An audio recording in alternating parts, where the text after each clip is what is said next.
श्रीमद् रामायणम्। अयोध्या के युवराज की, अयोध्या के युवराज की, अयोध्या के युवराज की, अयोध्या के युवराज की, अयोध्या के युवराज की।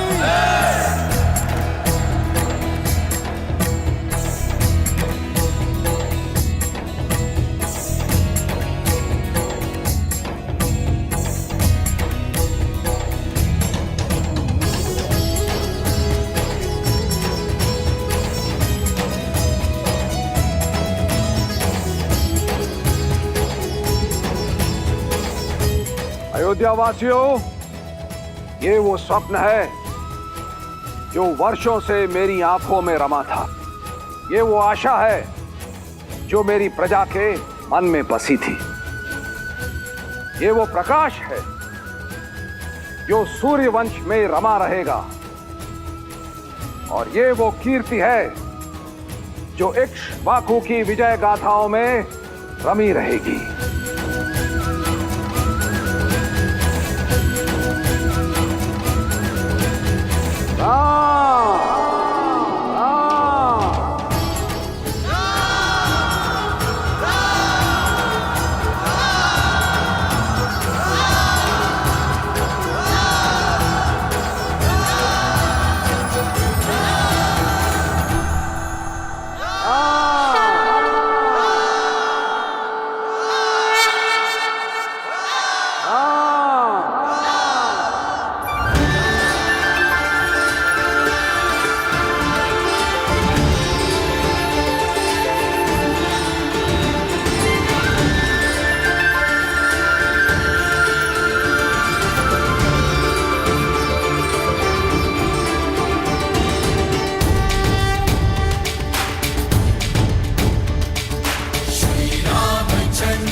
श्री रामचंद्र कृपालु भजु मन हरण भव भय दारुणम। नव कंज लोचन कंज मुख कर कंज पद कंजारुणम।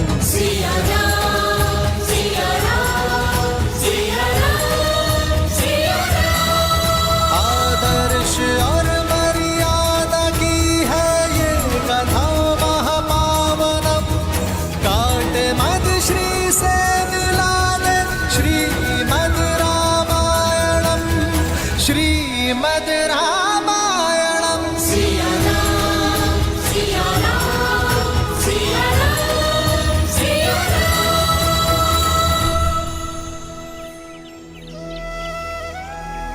श्री राम के जन्म के अगले दिन कैकेयी ने एक पुत्र को जन्म दिया, भरत, जो नारायण के शंख पांचजन्य का अवतार थे। और उसके अगले दिन देवी सुमित्रा ने जुड़वा बालकों को जन्म दिया। सुमित्रा के बड़े पुत्र लक्ष्मण स्वयं शेषनाग का मानव अवतार थे और छोटा पुत्र शत्रुघ्न कोई और नहीं, स्वयं सुदर्शन चक्र थे। बाल चरित चहु बंधु के बन कुल बहुरंग, नृप रानी परिजन सुकृत, मधुकर बारी बिहंग।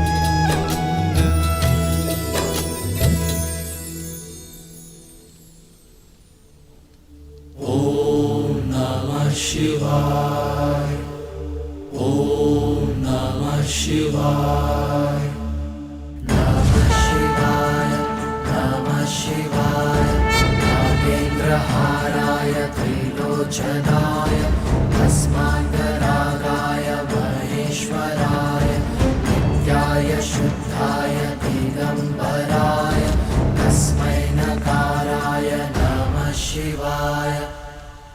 श्रीरामचन्द्र कृपालु भजु मन हरण भव भय दारुणम्, नव कंचलोचन कंच मुख कर कंच पद कंचारुणम्, वटपीतमानहु तडित रुचि शुचि नामि जनक सुहावरम्। श्रीराम श्रीराम राम राम सिया राम। राम कितना मीठा शब्द है ना, मन में आनंद को रम देता है। पर इसका अर्थ क्या है महादेव? देवी, राम के नाम में तो इतने अर्थ रमे हैं जितने कि आकाश में तारे भी नहीं। फिर भी मैं शब्दार्थ समझा देता हूं।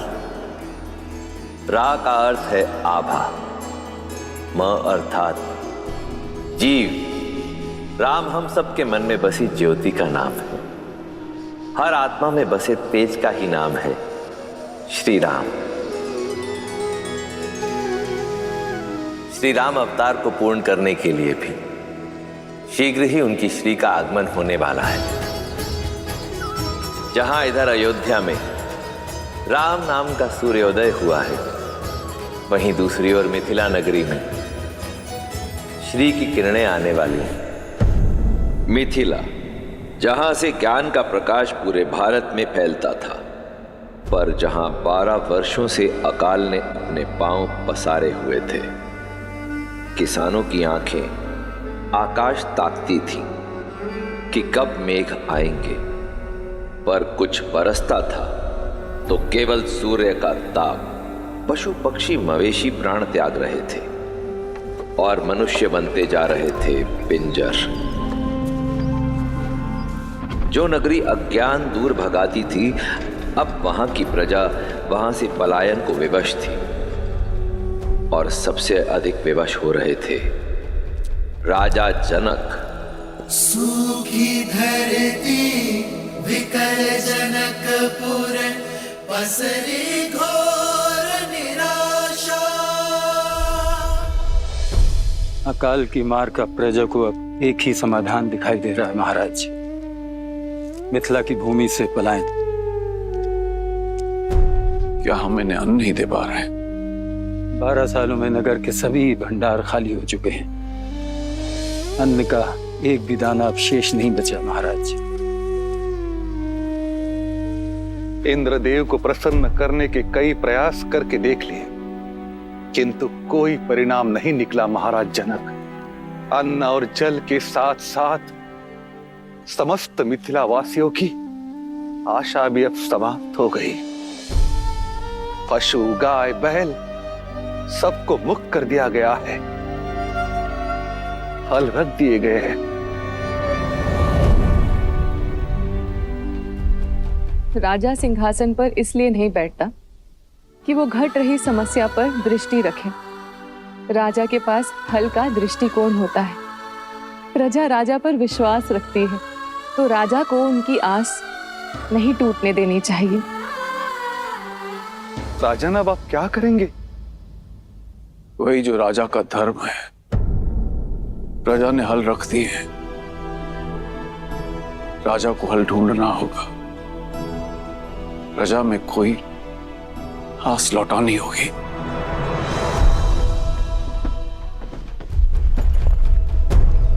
चले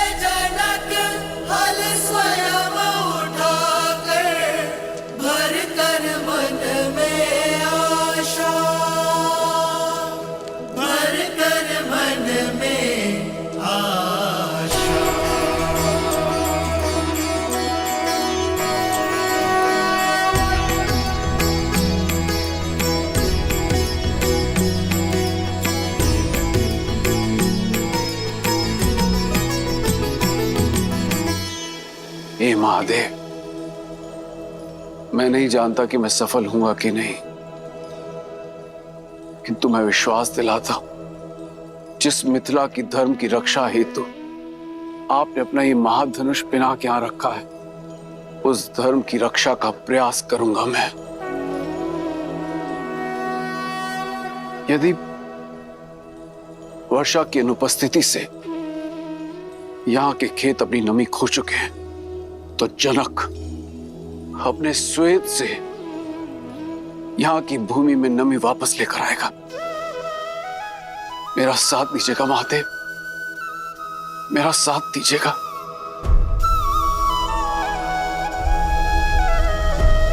हर हर महादेव, हर हर महादेव, हर हर महादेव,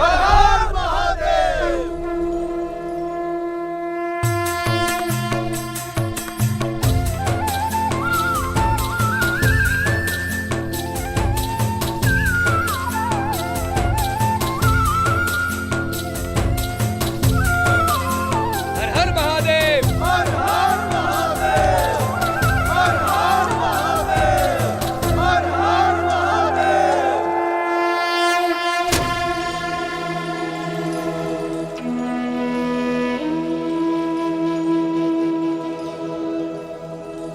चले जनक हल स्वयं उठाकर, भर कर मन में आशा।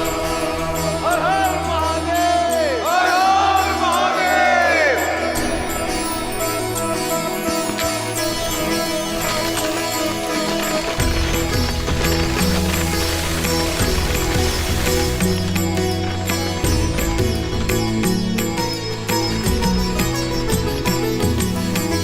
बंजर भूमि नृपहल चराए, चारु कलश में संतति पाए। छवि को देख आनंदित राजा, बरसने लगे नैन बरसे आकाशा।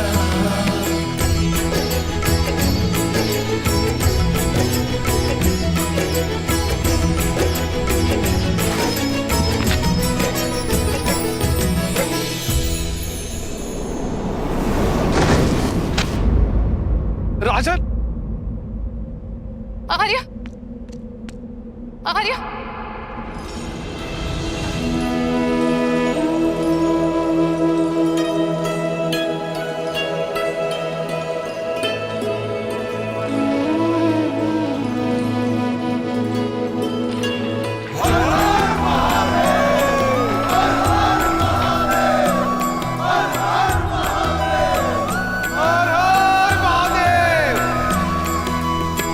बंजर भूमि नृपहल चराए, चारु कलश में संतति पाए।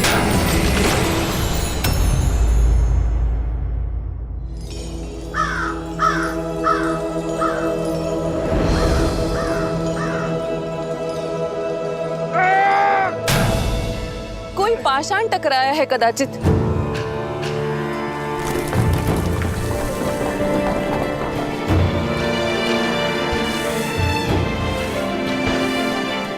आर्य, यहाँ पेटी?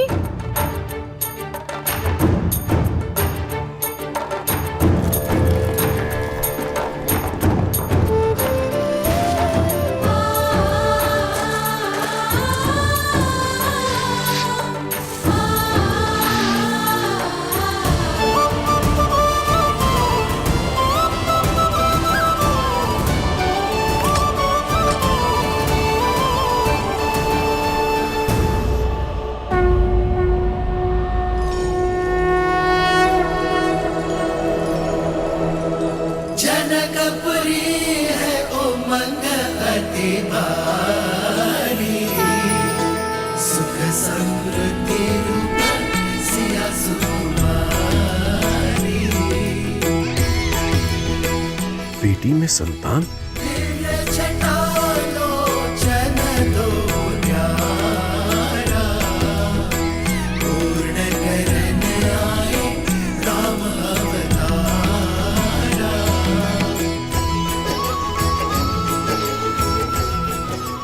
अचानक हो गए सिया?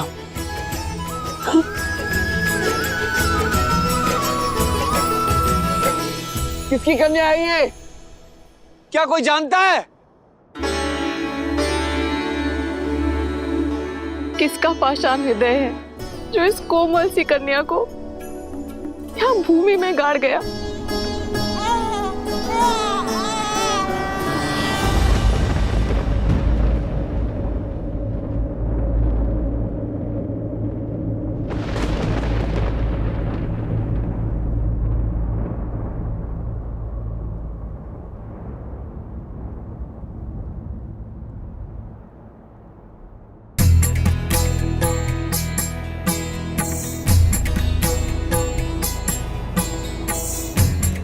राजन, ये कोई साधारण कन्या नहीं, दिव्य है।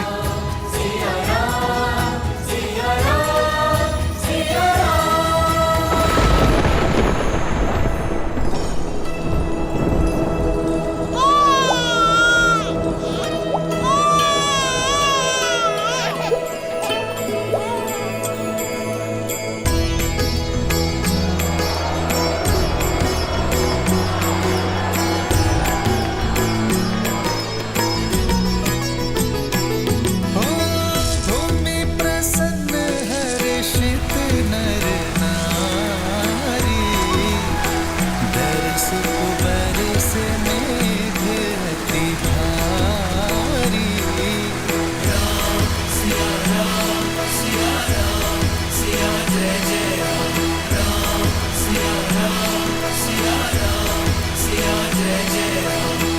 घड़ी पवन भई मिथिला पुनीता, प्रभुताज प्रगति श्री बंसीता।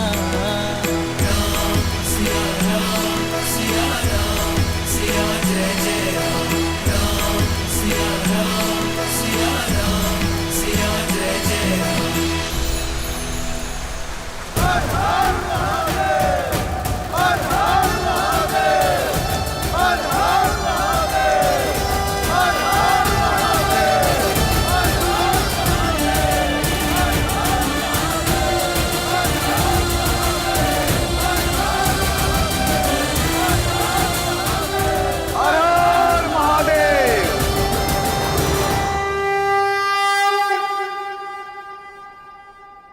हे महादेव, मैं नहीं जानता कि कन्या कौन है, किंतु मेरा विश्वास है कि ये आपका आशीष है। जो कामना मेरे मुख से शब्द बनकर निकली वो आपने पूरी की, और जो मन में थी वो भी। आपने मिथिला को जीवन दिया है प्रभु, और मुझे जीने का सहारा। हे महादेव, मैं आपके इस पवित्र धनुष को साक्षी मानकर इस कन्या को अपनी आत्मजा स्वीकार करता हूं। आज से ये भूमिजा मेरी पुत्री हुई।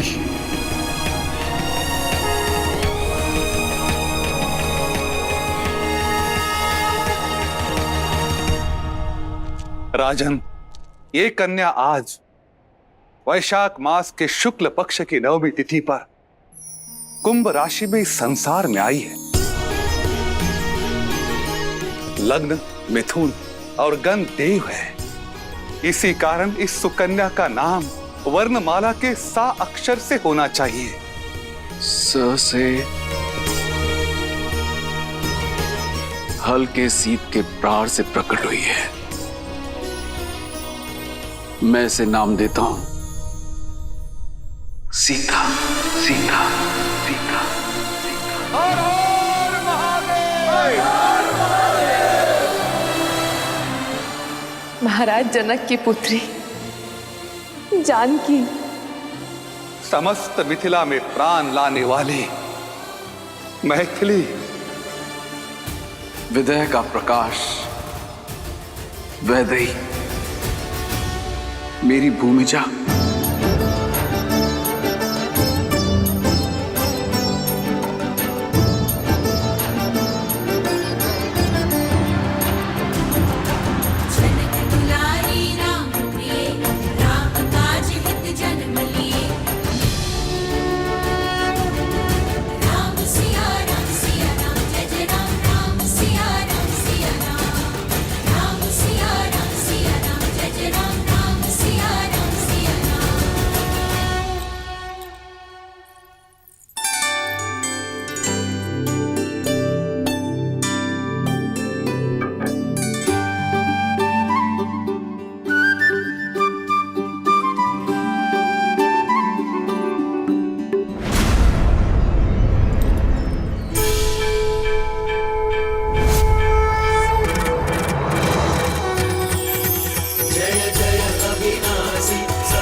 रानी, छोटी महारानी ने राजकुमार लक्ष्मण को लाने के लिए कहा है। मैं लेके चलती हूँ।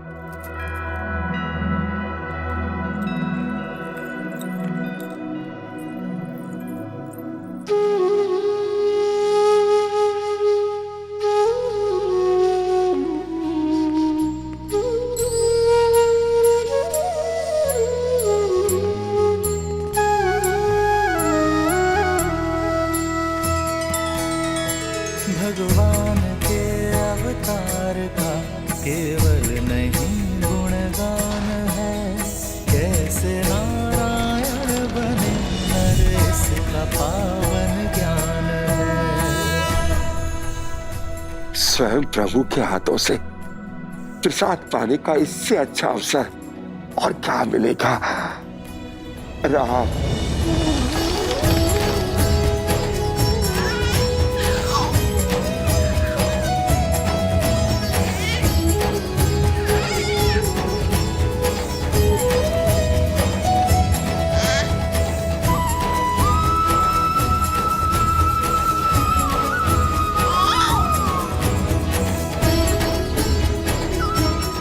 राम,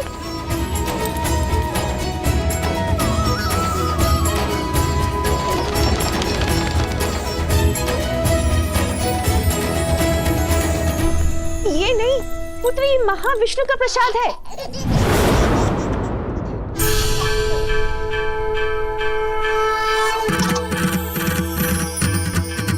जय जय अविनाशी सब घटवासी व्यापक परमानंदा।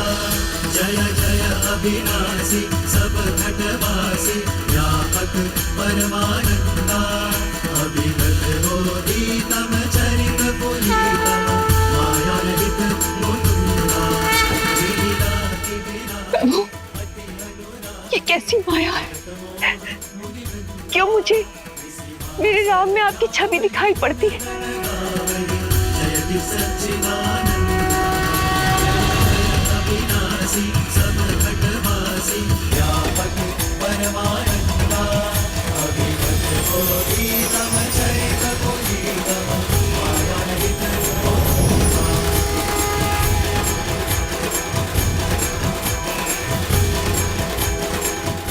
उत्तर आपके अतीत में छुपा है देवी कौशल्या।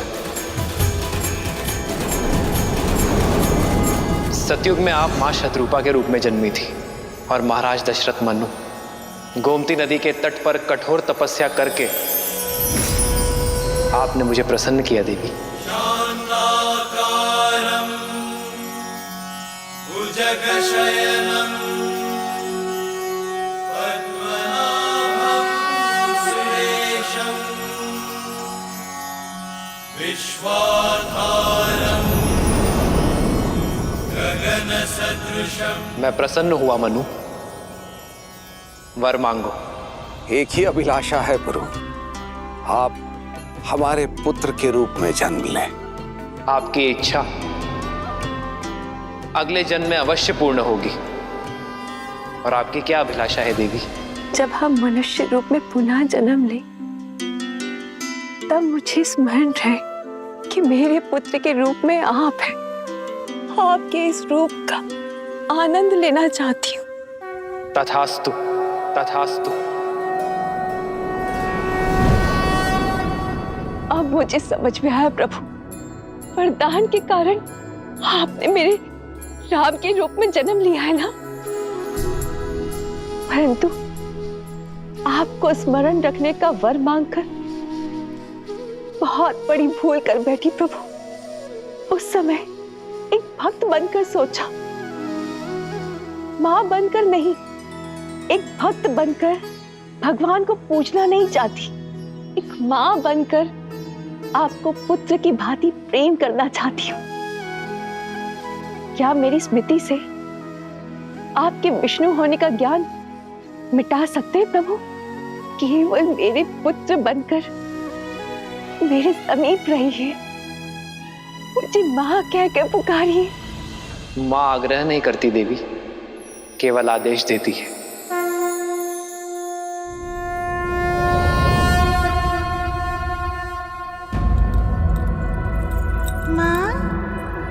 भगवान के अवतार का केवल नहीं गुणगान है, कैसे नारायण बने नर इसका पावन ज्ञान है।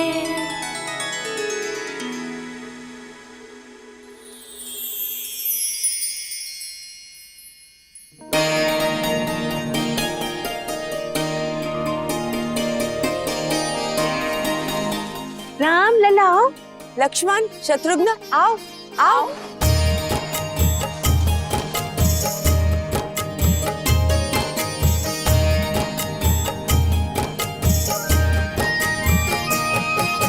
ठुमक ठुमक ठुमक ठुमक ठुमक ठुमक ठुमक ठुमक ठुमक चलत रामचंद्र ठुमक ठुमक ठुमक चलत रामचंद्र बाजत पैजनिया बाजत पैजनिया ठुमक चलत रामचंद्र बाजत पैजनिया बाजत पैजनिया। देखा पिता के प्रेम का बल। पिता के प्रेम का बल नहीं, ये पिता का छल है। चलिए हमारे पुत्रों को हमारे पास आने दीजिए। गिरत भूमि लटपटाय, गिरत भूमि लटपटाय, घाय मात गोद लेत, घाय मात गोद लेत, दशरथ की रनिया, दशरथ की रनिया। ठुमक चलत रामचंद्र बाजत पैजनिया, बाजत पैजनिया। समय पंख लगाकर उड़ रहा था। राम के आनंद में 8 वर्ष कब बीत गए किसी को आभास तक ना हुआ। श्री रामचंद्र कृपालु भजु मन हरण भव भय दारुणम्। श्री रामचंद्र कृपालु भजु मन हरण भव भय दारुणम्। तव कंज लोचन कंज मुख कर कंज पद कंजारुणम्। कंदर्पागणित अमित छविनव नील नीरद सुंदरम्।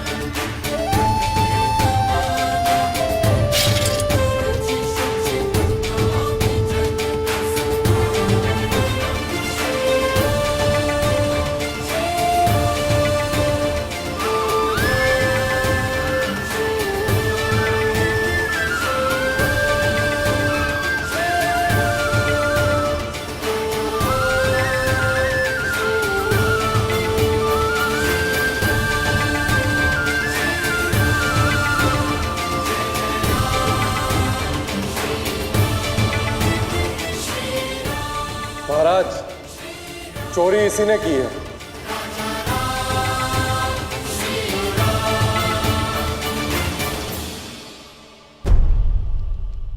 पर पिताश्री, हमें इससे पूछना चाहिए ना, इसने चोरी क्यों की?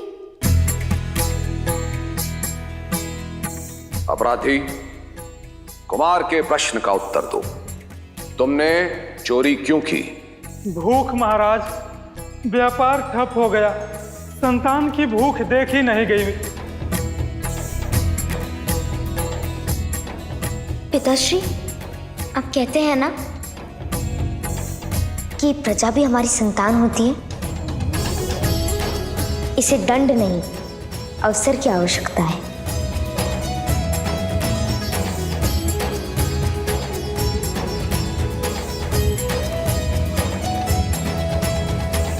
कुमार ने सही कहा।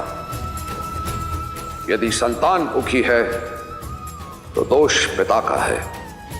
अयोध्या राज्य में यदि कोई भी भूखा है तो राज्य का कर्तव्य है कि उसे अनाज दिया जाए। इसे मुक्त कर दो और भंडार गृह में प्रहरी नियुक्त कर दो। महाराज दशरथ के न्याय की, महाराज दशरथ के न्याय की, महाराज दशरथ के न्याय की।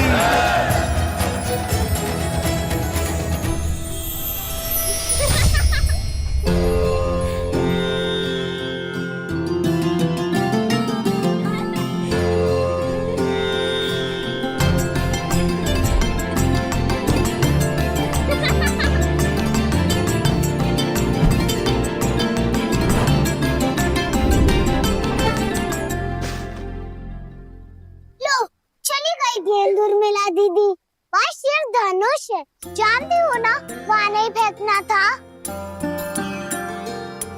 गेंद तो फंस गई धनुष में। तुम जानती हो ना उर्मिला, धनुष में कितना भार है? सैकड़ों लोग मिलकर ही इसे हिला पाते हैं। अब कौन मेरी गेंद लाएगा?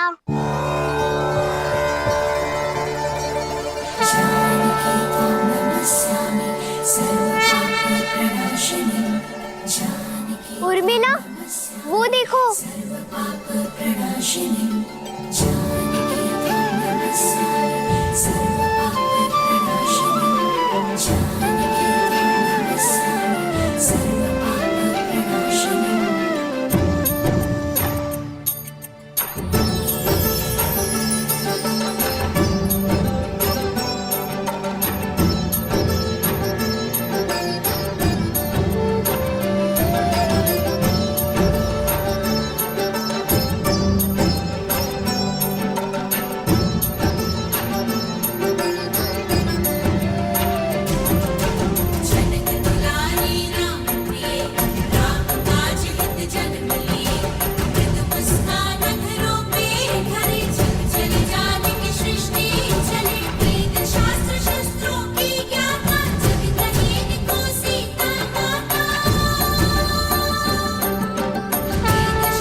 सुना कैकई, महाराज प्रतिदिन राम को राजसभा लेकर जाते हैं।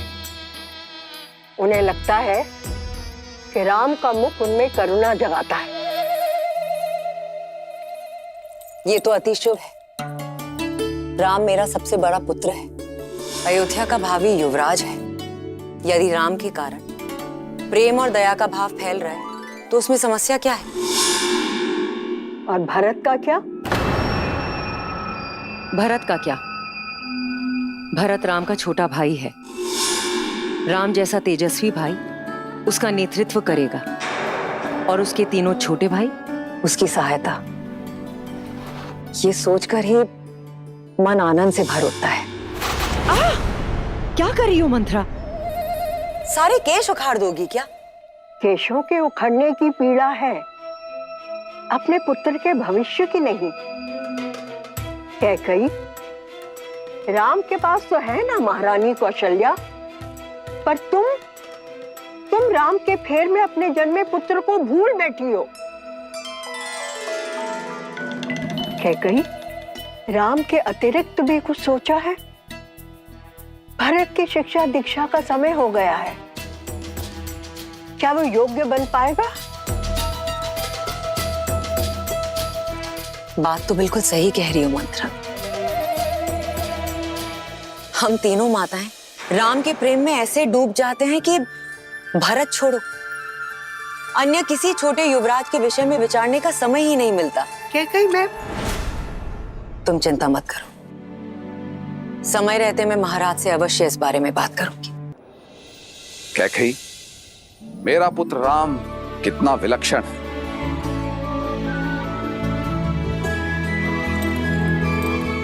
वो तो है, और जो विलक्षण है उसकी शिक्षा और दीक्षा भी विलक्षण होनी चाहिए। महाराज, राम और उसके भाइयों के गुरुकुल जाने का समय आ गया है।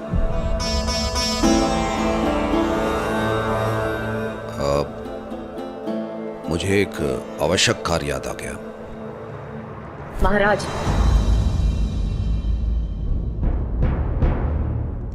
अपनी संतान की शिक्षा से अधिक आवश्यक क्या कार्य हो सकता है महाराज? महाराज, हम अपने उत्तरदायित्व से नहीं भाग सकते। मैं राम से दूर नहीं रह सकता। राम का वियोग मुझसे नहीं सहा जाएगा। क्या कही? तुम जानती हो, गुरुकुल का वास 8 वर्षों का है, 8 लंबे वर्ष। मैं अपने पुत्रों से दूर नहीं, मुझसे नहीं हो पाएगा, नहीं हो पाएगा मुझसे।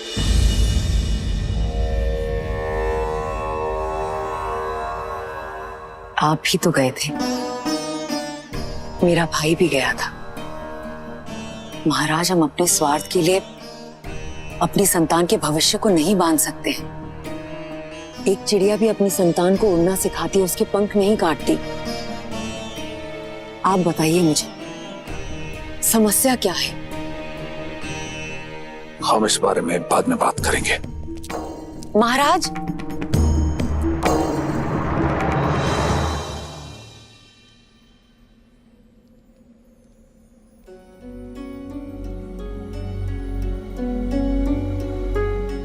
अपने कर्म फल से मुक्त नहीं हो पाओगे।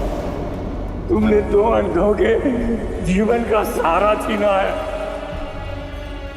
श्रवण की भांति अपने धर्म रक्षक पुत्र के वियोग में तरस तरस कर मरोगे तुम।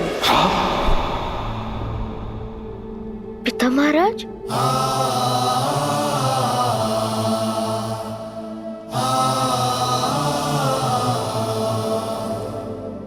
राम,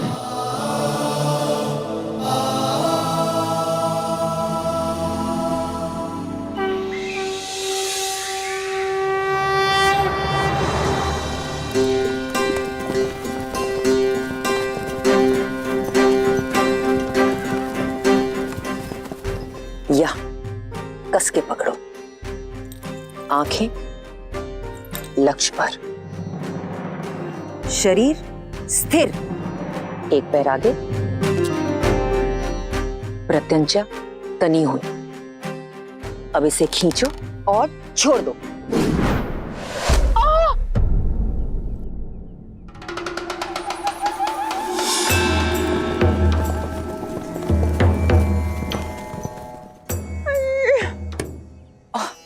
मंत्रा, मर गई।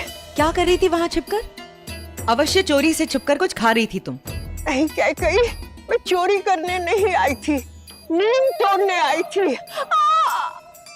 लेकिन तुम्हारे इस दुष्ट राम ने ना मेरे प्राण हर लिए। मंत्रा, सावधान, सावधान, जो मेरे राम को दुष्ट कहा।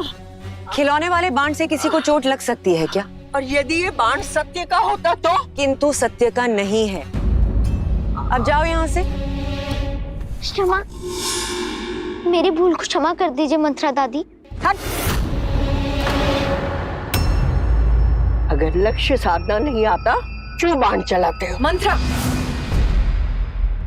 हाँ।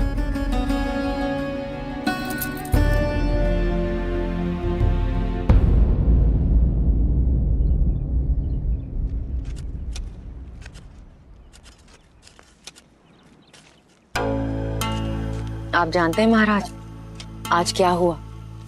आज मैं कुमारों को बाण चलाना सिखा रही थी। भूल से राम का बाण मंत्रा को लग गया।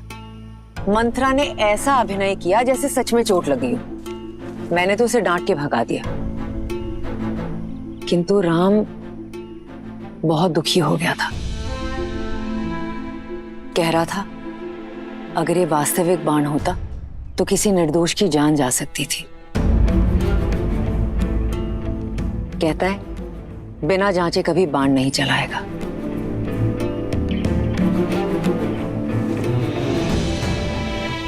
देखा था मैंने वो दृश्य। ठीक कहता राम, बिना जांचे परखे बाण नहीं चलाना चाहिए। जानती हो क्या कही, इस पौधे को मैं बरगद की छांव से निकालकर यहां क्यों लगा रहा हूं?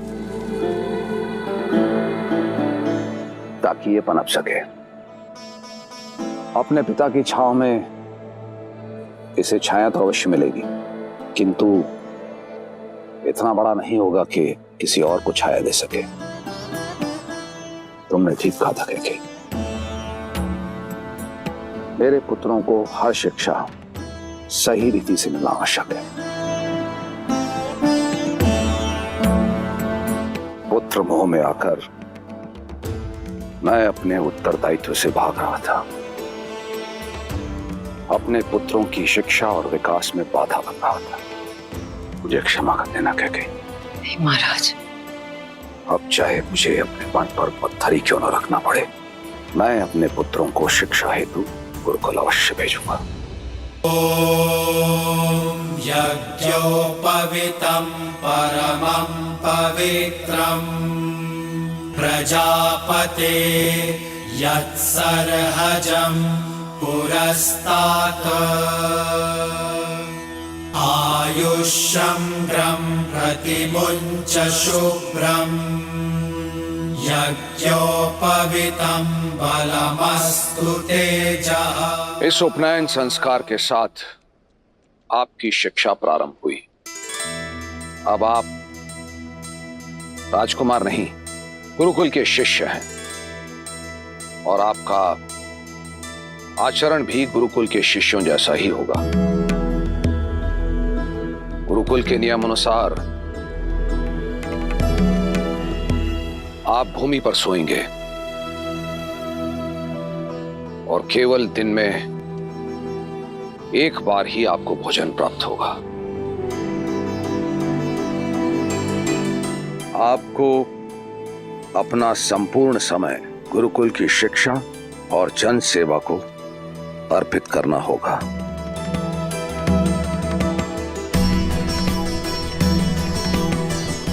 आयुष्मान भव।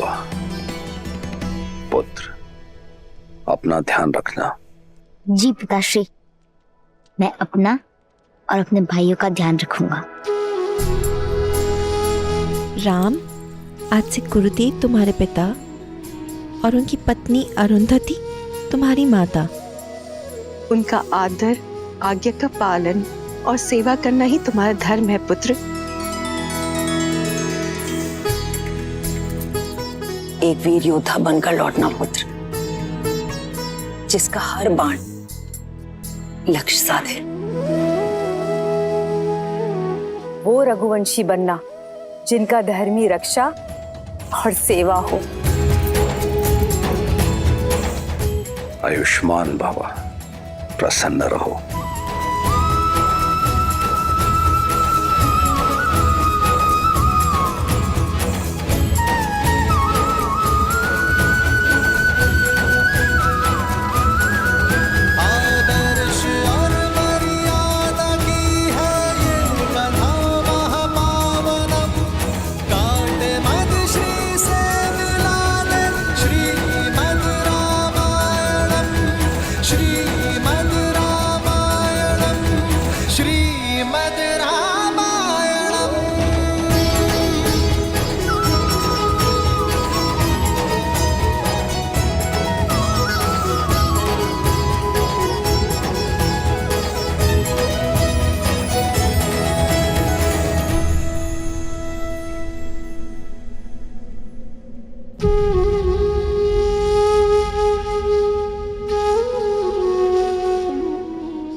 श्रीमद् रामायणम्।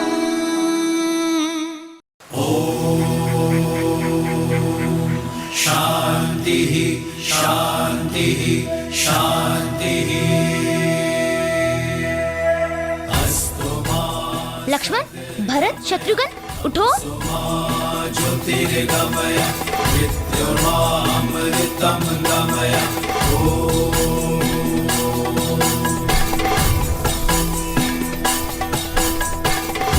शांति अंतरिक्ष शांति पृथ्वी शांति आपः शांति उषतयः शांति। ओम शांति शांति शांति।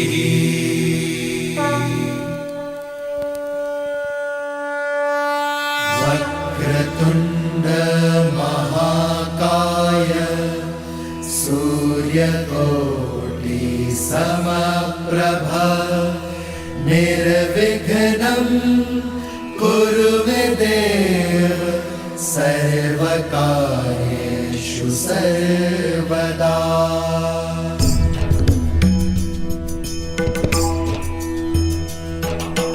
वक्रतुण्ड महाकाय सूर्यकोटि समप्रभ निर्विघ्नं कुरु मे देव सर्वकार्येषु सर्वदा सर्वकार्येषु सर्वदा। श्री गणपते नमः। श्री गणपते नमः। क्या कोई शिष्य मुझे बता सकता है हर शुभ कार्य के प्रारंभ में गणेश वंदना क्यों की जाती है? क्योंकि गणेश प्रथम पूज्य है। परंतु वो विद्यापति भी तो हैं। क्योंकि गणेश जी को माता पार्वती से अष्ट सिद्धि और नव निधि मिली है। उत्तर अच्छा है पुत्र, परंतु पूर्ण नहीं है। राम, तुम्हें क्या लगता है? गुरुदेव, श्री गणेश केवल देवता नहीं है, उनका रूप अपने आप में ही एक पाठ है। कैसे विद्या अर्जित की जाए और सहेजी जाए। उनके बड़े बड़े कान प्रतीक है कि गुरु की कही छोटी से छोटी बात भी ध्यान से कान लगाकर सुननी चाहिए। इनकी लंबी नाक जिज्ञासा और उत्सुकता को दिखलाती है और इनके शुक्र नेत्र छोटी से छोटी वस्तु को सूक्ष्मता से देखने की सीख देती है। जब हम किसी वस्तु को ध्यान से देखते हैं तो हमारी आंखें भी सिकुड़ जाती है ना? हाँ भैया। और इनका बड़ा सिर बुद्धि और ज्ञान के भंडार को दर्शाता है और इनके सूंड के नीचे छुपा मुख यह सिखाता है कि एक शिष्य को बोलने से अधिक ग्रहण करने पे बल देना चाहिए। जिसके अंग अंग में विद्या पाने की सीख हो वो विद्यापति तो होंगे ही ना। अद्भुत अद्भुत राम, इतना सुंदर वर्णन गणेश जी का कोई कर ही नहीं सकता। शिष्यों, आप लोग अपना अपना स्थान ग्रहण कीजिए। अब आप सभी मेरे साथ साथ ऋग्वेद का ये श्लोक दोहराओ। ओम अग्निमीले प्रोहितम यज्ञस्य देव मृत्युजम होतारम रत्न धातुमम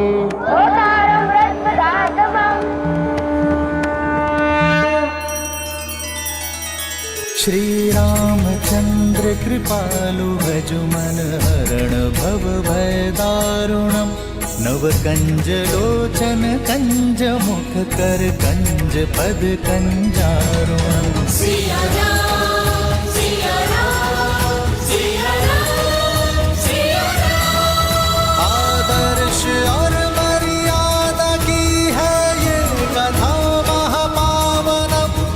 काट मद श्री से मिला दे श्रीमद रामायणम, श्रीमद रामायणम। सिया राम, सिया राम, सिया राम, सिया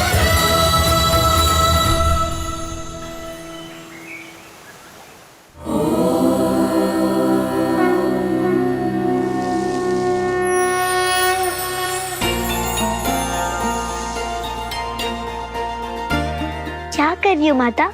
स्वास्तिक बना रही हूँ सीता। इसे क्यों बनाते हैं? स्वास्ति से बनता है स्वास्तिक शब्द, अर्थात सब शुभ हो। ये केंद्र बिंदु से 4 रेखाएं खींचते हैं जो 4 पुरुषार्थों के सूचक हैं। ये धर्म, ये अर्थ, कर्म और ये मोक्ष। स्मरण, इन्हें बाहर से भीतर की ओर ही खींचते हैं। अब दक्षिण से वाम की ओर ये 4 मुक्तियों की कामनाओं की रेखाएं खींचते हैं। ये है सालोक्य, अर्थात भगवान के लोक में रहना। ये है सामीप्य, अर्थात भगवान के समीप रहना। ये है सारूप्य, अर्थात भगवान के रूप में एकाग्र हो जाना। और ये है सायुज्य, अर्थात भगवान से जुड़ना। और इन चारों रेखाओं के अंत में ये अंतकरण की रेखाएं बनाते हैं, जो है मन, बुद्धि, अहंकार और चेतना। ये इन चारों का प्रतीक है। और फिर भक्ति के 4 गुणों को बिंदुओं के रूप में दर्शाते हैं। ये है श्रद्धा, विश्वास, प्रेम और समर्पण। और बन गया स्वास्तिक। कुछ समझी पुत्री? समझ गई माता। संसार की शुभ ऊर्जा को धर्म, अर्थ, कर्म और मोक्ष के चक्र के लिए अपने भीतर सहेजा जाए। 4 प्रकार की मुक्तियां यानी मन, वचन, कर्म से ईश्वर को स्वयं में एकाकार करके श्रद्धा, विश्वास, समर्पण और प्रेम से हर कार्य किया जाए तो केवल कार्य ही नहीं, जीवन भी शुभ हो जाता है। यही स्वस्तिक का अर्थ है। अद्भुत मेरी पुत्री। मैं तो वही बताती रही जो मैं जानती थी, पर तुमने तो इसका वास्तविक अर्थ ही पहचान लिया।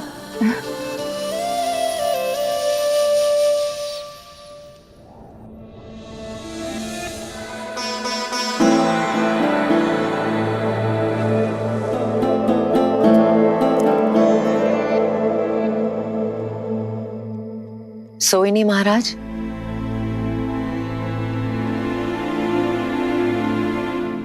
मुझसे मेरे नेत्र दूर हो गए हैं क्या कहीं? मुझे मेरे पुत्रों की याद सता रही है, किंतु तुम क्यों नहीं सोई? आपको उनकी याद नहीं सोने देती, और मैं उनके आने वाले कल के सपने देखती रहती। आइए महाराज, हम दोनों खुली आंखों से एक साथ उनके आने वाले कल के सपने देखते हैं।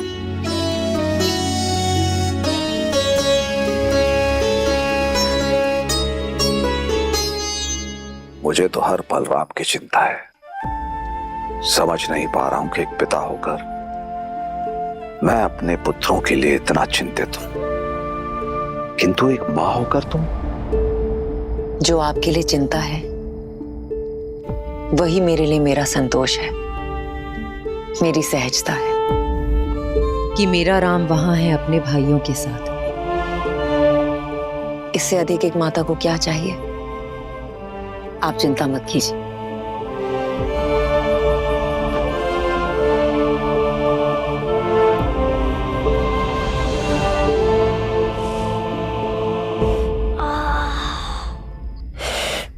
कितने थक गए ना लक्ष्मण भैया आज। व्यायाम, शस्त्र शिक्षा, बस इतने से में थक गए शत्रुघ्न। हाँ, बहुत पीड़ा हो रही है भैया। पीड़ा और आनंद शरीर से नहीं, मन से जुड़ी होती है शत्रुघ्न। मन को पीड़ा से परे कर लो, पीड़ा होनी बंद हो जाती है।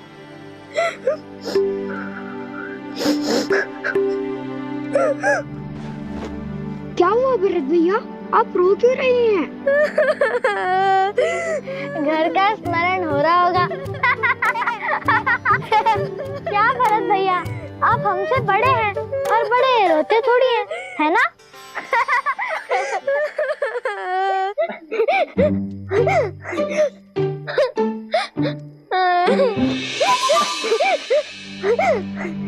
क्या हुआ राम भैया?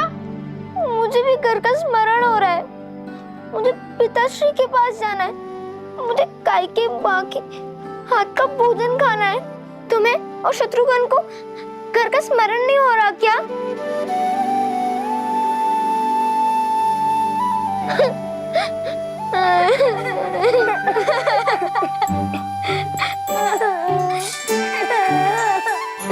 चुप हो जाओ शत्रुघ्न, रो मत।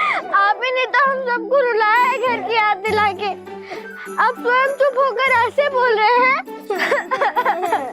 हाँ, क्योंकि माता की याद के साथ उनकी कही बात भी याद आ गई।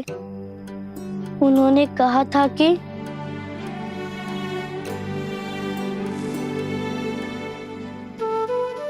उनकी अनुपस्थिति में राम भैया हमारे माता और पिता होंगे।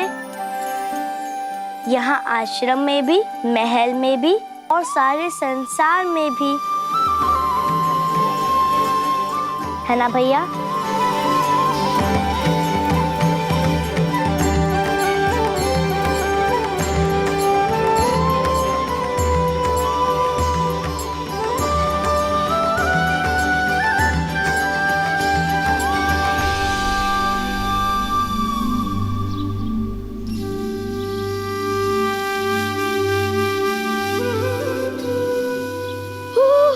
ठंड है भैया।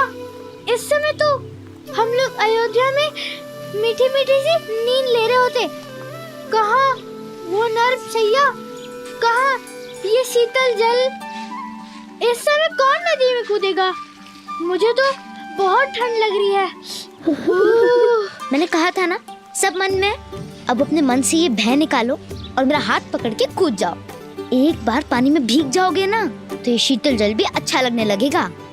मैं आपका हाथ पकड़ूंगा भैया। क्यों? हाथ पकड़ के आप उनमें साहस भर देंगे। उन्हें क्या डर लगता है? सच में लक्ष्मण, जल से भय तो लगता है मुझे। अगर भरत हाथ पकड़ेगा तो थोड़ा साहस बढ़ जाएगा। मेरा हाथ पकड़ो भरत।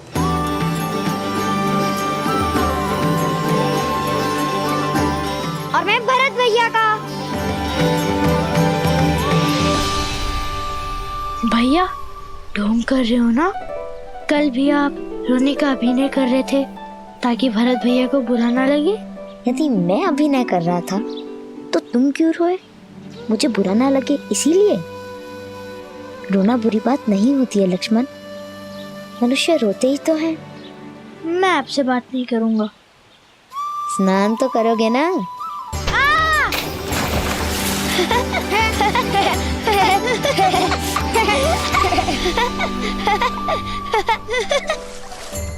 जी भैया।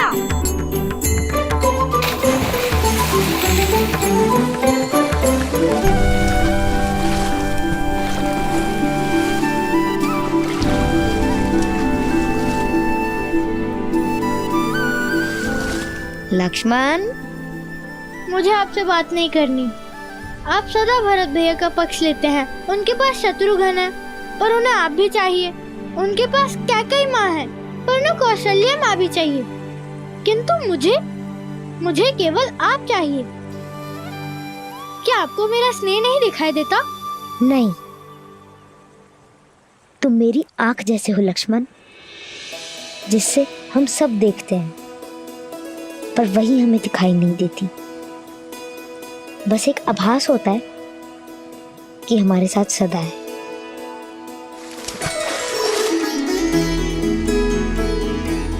मेरे बुद्धू भाई, मैं भरत का साथ इसलिए देता हूँ क्योंकि उसको मेरी आवश्यकता है, पर तुम मेरी आवश्यकता हो। एक तुम ही तो हो जो मेरे बिना समझाए मेरी हर बात, हर भाव समझ लेते हो।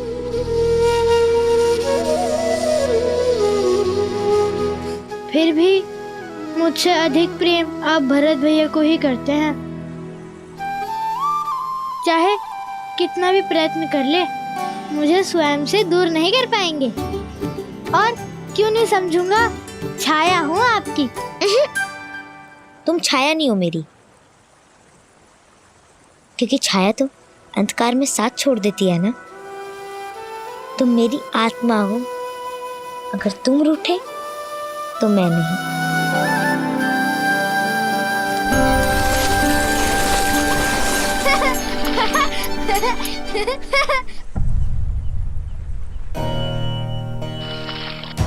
राम भैया, राम भैया,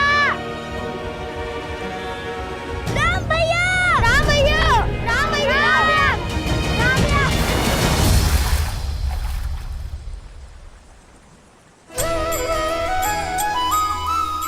तो यही हूँ। आत्मा को छोड़कर राम जाएगा कहाँ? भैया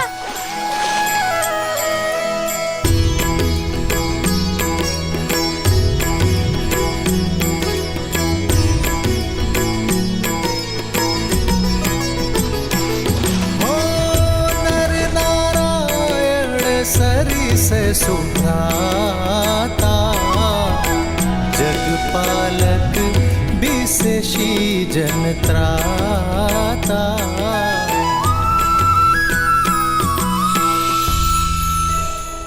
अद्भुत। यदि संसार में सभी भाई ऐसे हो जाएं, तो ये संसार प्रेम के अमृत से भर जाए ना। देवी, यदि संसार में अमृत है तो विष भी है।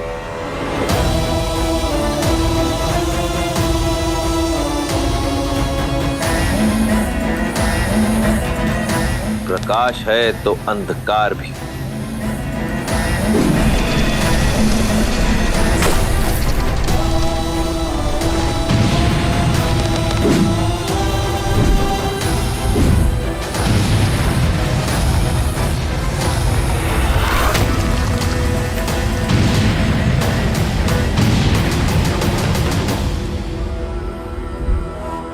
सभी संस्कृतियों का अंत होगा, रहेगा तो केवल राक्षस साम्राज्य। वयम रक्षामः।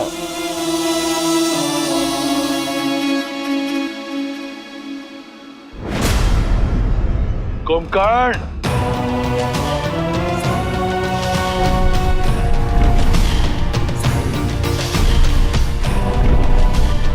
आदेश भैया। जागते हुए तुम अमर हो और अजय भी। तो जाओ, अपने अजेता से बनाओ अपने भाई को विजेता। जो आदेश भैया।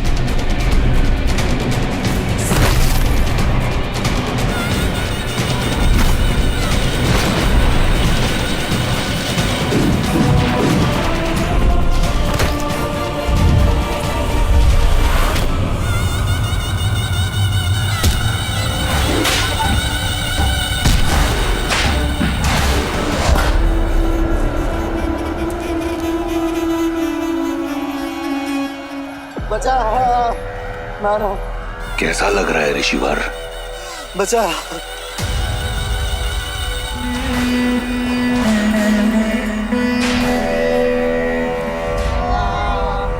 इतना तड़पाओ इन ऋषियों को कि देवताओं को भूलकर राक्षसों को पूछने लगे। इन मेरे अपराध संतों का दोष क्या है भैया? ये तो केवल तपस्या कर रहे थे। मूर्ख हो तुम विभीषण। ये तपस्या इसलिए कर रहे हैं कि राक्षसों का नाश हो सके। सहस्त्रों वर्ष तप की अग्नि में जलने के बाद हमें वरदान मिला है, और हमारे रहते किसी और को ये वरदान नहीं मिल सकता। लो, मारो। भैया भैया, इन्हें छोड़ दीजिए। ये महापाप है भैया, इन्हें छोड़ दीजिए भैया, इन्हें जाने दीजिए। आज तक पाप की परिभाषा देवताओं ने दी है, आज से पुण्य की परिभाषा राक्षस लिखेंगे।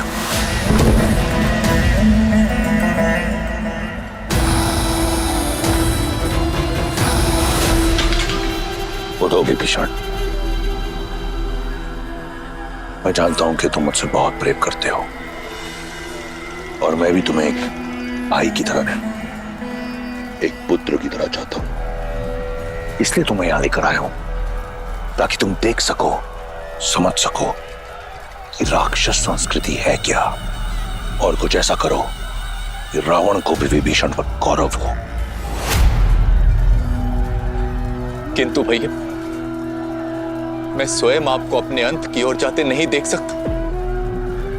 आप इतने महापाप कर रहे हैं भैया कि मुझे आपके लिए डर लग रहा है भैया। भैया, इससे पहले कि आपका अंत हो, आप मेरा अंत कर दीजिए। आप मुझे मार दीजिए भैया, आप मुझे मार दीजिए। मूर्ख हो तुम विभीषण। कौन मार सकता है तुम्हारे भाई को?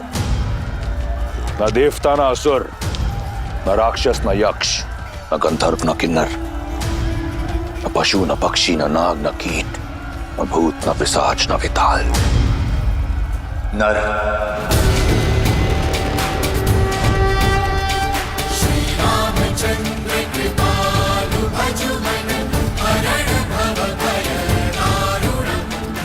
आप नर को क्यों भूल जाते हैं भैया? मानव आपके वरदान में सम्मिलित नहीं है। विभीषण, मानव जैसा तुच्छ प्राणी तुम्हारे भाई का कुछ नहीं बिगाड़ सकता। लगता है ये कायरता तुम्हें हमारे पिता से विरासत में मिली है। भैया, मेरे लिए तो आप ही मेरे पिता हैं भैया। मुझे आपके लिए डर लग रहा है भैया, मुझे आपके लिए डर लग रहा है।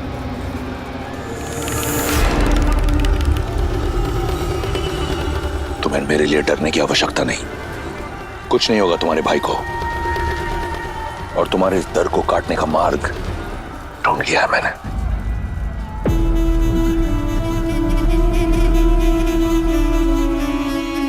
बस महादेव, मुझे श्री राम के पास ले चलिए। जैसी देवी की आज्ञा।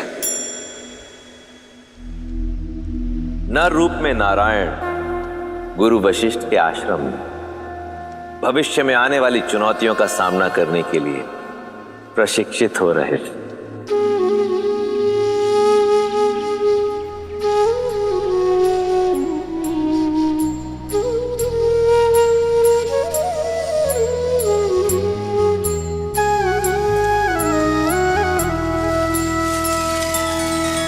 श्री रामचंद्र कृपालु भजु मन हरण भव भय दारुणम नव कंज लोचन कंज मुख कर कंज पद कंजारुणम। भगवान के अवतार का केवल नहीं गुणगान है, कैसे नारायण बने नर इसका पावन ज्ञान है। सिया राम सिया राम सिया राम सिया राम।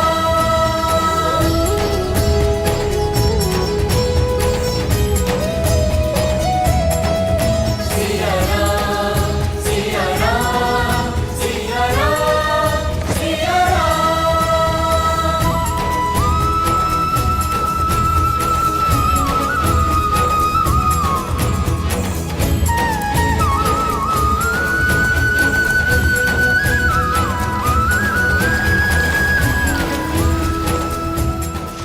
कितने सुंदर पुष्प है, तोड़ लेता हूँ। नहीं भरो, बिना बात के किसी चीज को तोड़ना नहीं चाहिए, ठीक है? जी भैया। आदर्श और मर्यादा की है ये कथा महापावनम। कांड मद श्री से मिलाले श्रीमद् रामायणम श्रीमद् रामायणम श्रीमद् रामायणम। सिया राम सिया राम सिया राम सिया राम सिया राम सिया राम सिया राम सिया राम।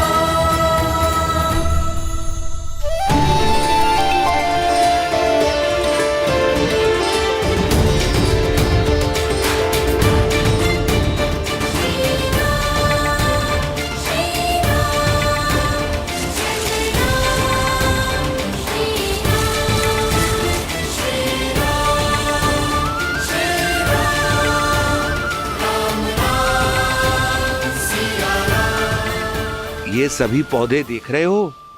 ये सभी पौधे अश्वगंधा के पौधे हैं, जिन्हें युगों युगों से वैद्य औषधि बनाने में उपयोग करते हुए आए हैं। देखो इन्हें।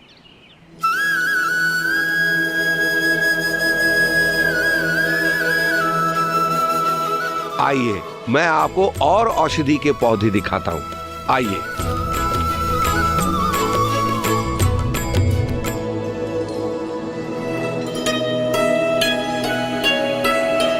पता है कुमार आपको?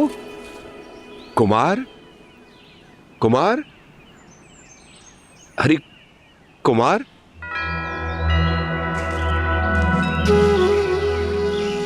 उनमें भी जीवन है आचार्य।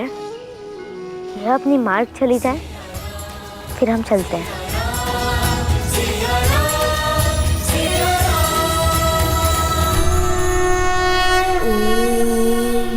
त्र्यम्बकं यजामहे सुगन्धिं पुष्टिवर्धनम् उर्वारुकमिव बन्धनान् मृत्योर्मुक्षीयमामृतात्। नमः शिवाय नमः शिवाय नमः शिवाय नमः शिवाय नागेन्द्रहाराय त्रिलोचनाय तस्मान्तरागाय महेश्वराय नित्याय शुद्धाय दिगम्बराय तस्मै नकाराय नमः शिवाय।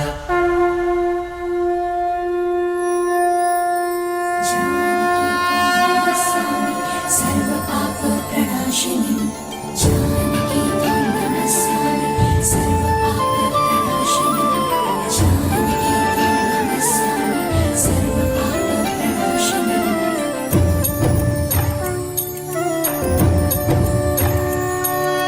जनक दुलारी राम प्रिय राम काज हित जन्म लिए मृद मुस्कान अधरों पे भरे चल जानकी सृष्टि चले वेद शास्त्र शस्त्रों की ज्ञाता जगत रहित को सीता माता।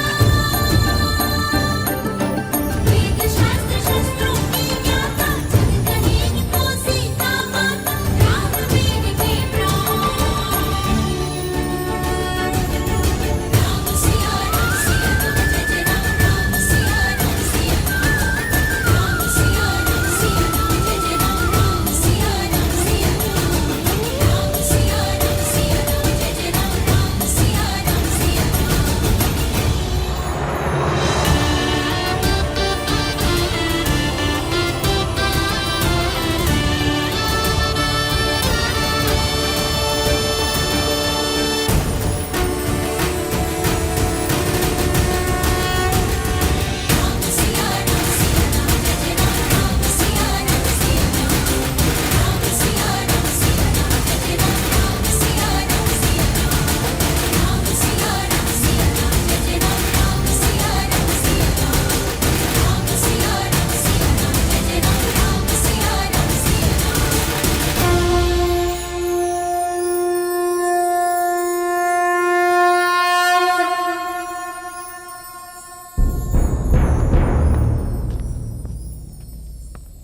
राजन, देवी गार्गी पधारी है।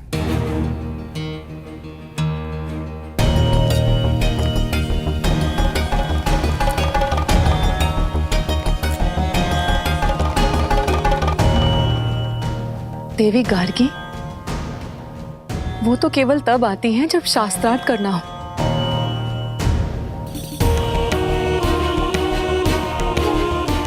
और इस समय मिथिला में ऐसा कोई विद्वान नहीं जो उनके समक्ष खड़ा होने का साहस कर सके। यदि चुनौती ना मिली तो ज्ञान का केंद्र होने का मिथिला की प्रतिष्ठा माटी में मिल जाएगी। आर्य,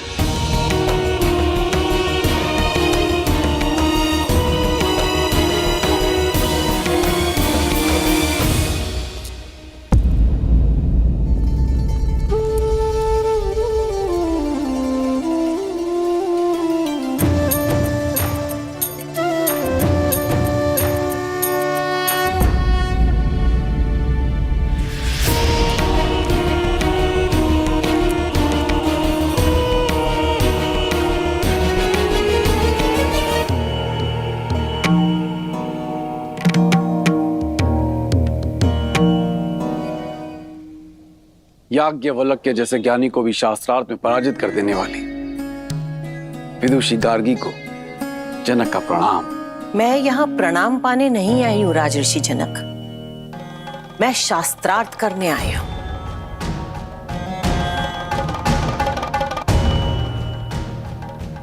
क्या हुआ? क्या यहाँ ऐसा कोई नहीं है जो मेरी चुनौती स्वीकार कर सके? मिथिला में कोई ज्ञानी नहीं बचा जो मुझे चुनौती दे सके। क्या ये शिव धनुष ही यहाँ के आकर्षण का केंद्र बनकर रह गया है राजन? पिताश्री की आज्ञा हो तो मैं माता गार्गी से चर्चा करना चाहूंगी।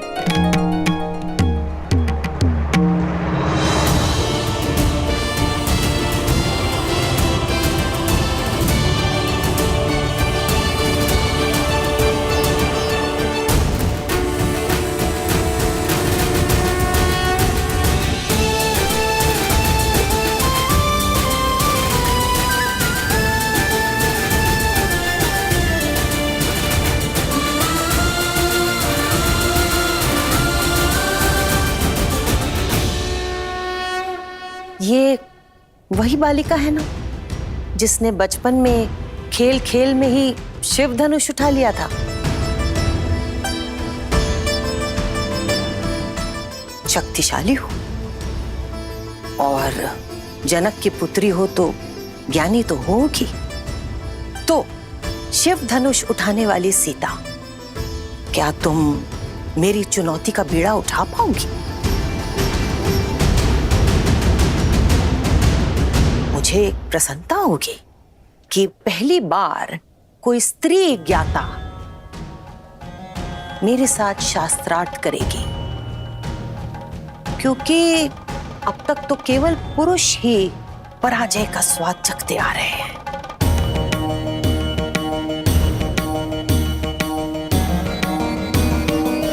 पराजय विजय तो युद्ध क्षेत्र में होती है ना माता? ज्ञान के क्षेत्र में तो विचारों का संगम होता है, और आपसे कुछ ज्ञान का अंश ग्रहण कर पाना मेरे लिए सौभाग्य होगा।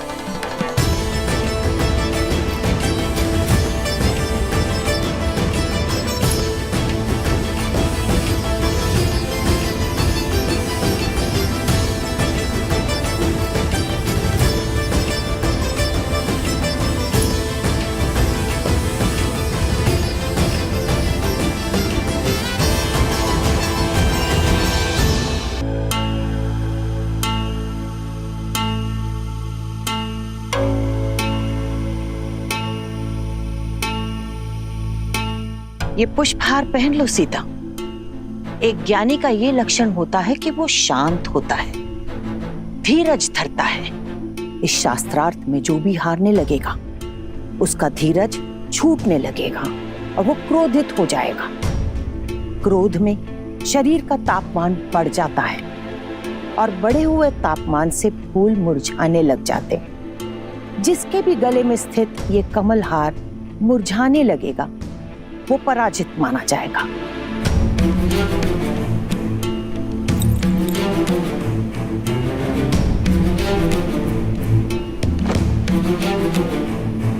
जो आज्ञा माता, परंतु मेरा ध्यान तो केवल आपसे अर्जित ज्ञान पुष्प पर ही रहेगा।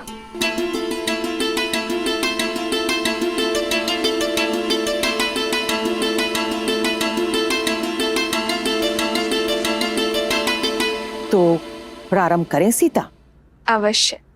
सबसे पहले मुझे ये बताओ कि तीनों लोकों में सबसे ज्यादा शक्तिशाली अस्त्र कौन सा है?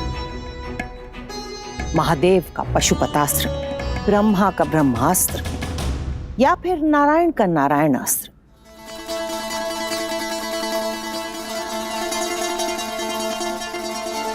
करुणा, करुणास्त्र से बड़ा कोई अस्त्र नहीं है माता। करुणा का अस्त्र, ये कौन सा अस्त्र होता है सीता? हम अस्त्र क्यों बनाते हैं माता? सब पर विजय पाने के लिए ना।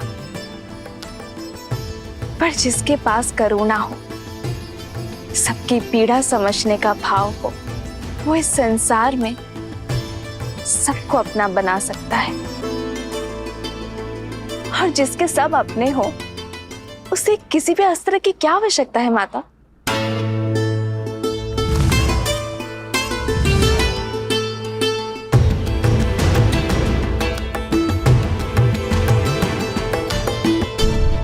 अच्छा, अब मुझे ये बताओ कि सबसे ज्यादा महत्वपूर्ण समय कौन सा होता है और सबसे ज्यादा महत्वपूर्ण व्यक्ति कौन होता है? सबसे महत्वपूर्ण समय है वर्तमान, ये पल, ये घड़ी, क्योंकि जो बीत गया वो लौटेगा नहीं, और जो समय आया ही नहीं उस विषय में क्या कहा जा सकता है। और सबसे महत्वपूर्ण व्यक्ति वो है जिसके साथ हम अभी इस समय हैं, जैसे आपके लिए मैं और मेरे लिए आप, माता गार्गी। अद्भुत।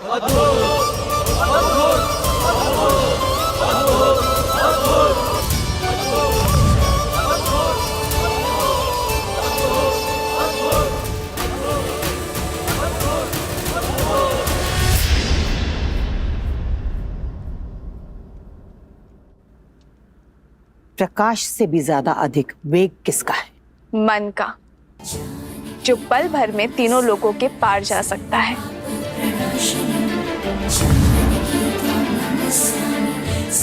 सबसे ज्यादा पवित्र क्या है?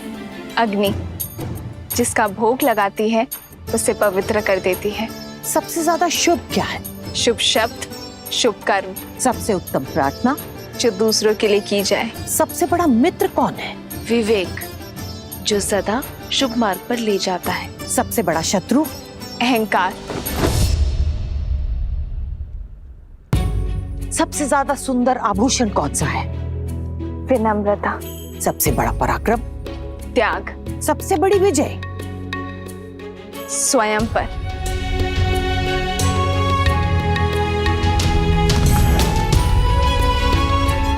अब एक आखिरी प्रश्न, त्रिदेवों में सबसे बड़ा कौन है? ब्रह्मा, शिव या फिर नारायण?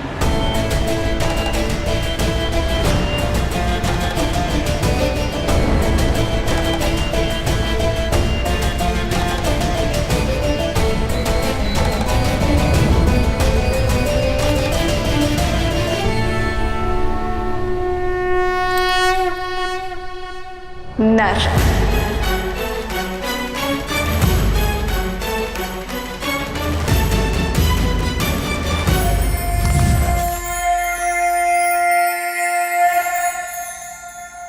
नर, ब्रह्मा, शिव, नारायण, इन सब से ऊपर नर कैसे हो गए सीता? जिस नर में करुणा हो वो नर ब्रह्म समान है, क्योंकि करुणा से ही तो हर शुभ वस्तु उत्पन्न होती है ना माता। जिसमें त्याग हो वो शिव जैसा है, और मर्यादा उसे नारायण जैसा संतुलन स्थापित करने की शक्ति देता है। तो जिस नर में ये तीनों गुण हो वो नर त्रिदेव जैसा महान बन सकता है देवी।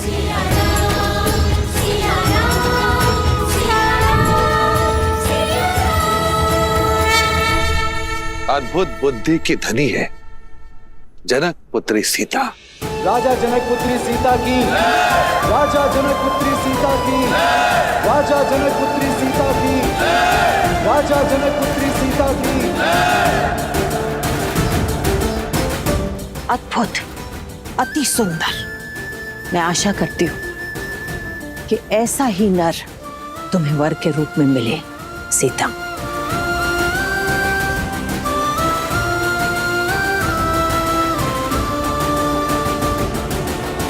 मैं यहाँ शास्त्रार्थ करने के लिए तो आती रही हूँ राजा जनक, पर इस बार शास्त्रों का और जीवन का जो ये नया रूप मुझे सीता ने समझाया है, मैं इससे बहुत प्रभावित हुई हूं।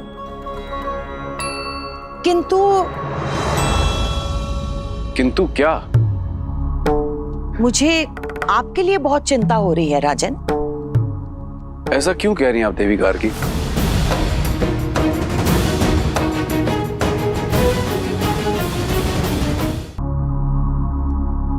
आप अपनी इस विलक्षण और ज्ञानवती पुत्री की तरह ही योग्य वर ढूंढ पाएंगे?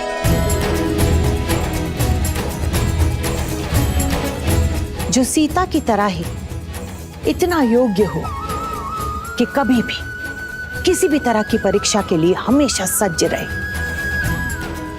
जो वीर तो हो परंतु उसके अंदर करुणास्त्र हो,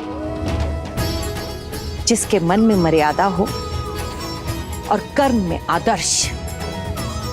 आपकी इस लक्ष्मी जैसी पुत्री के लिए नर में नारायण हो।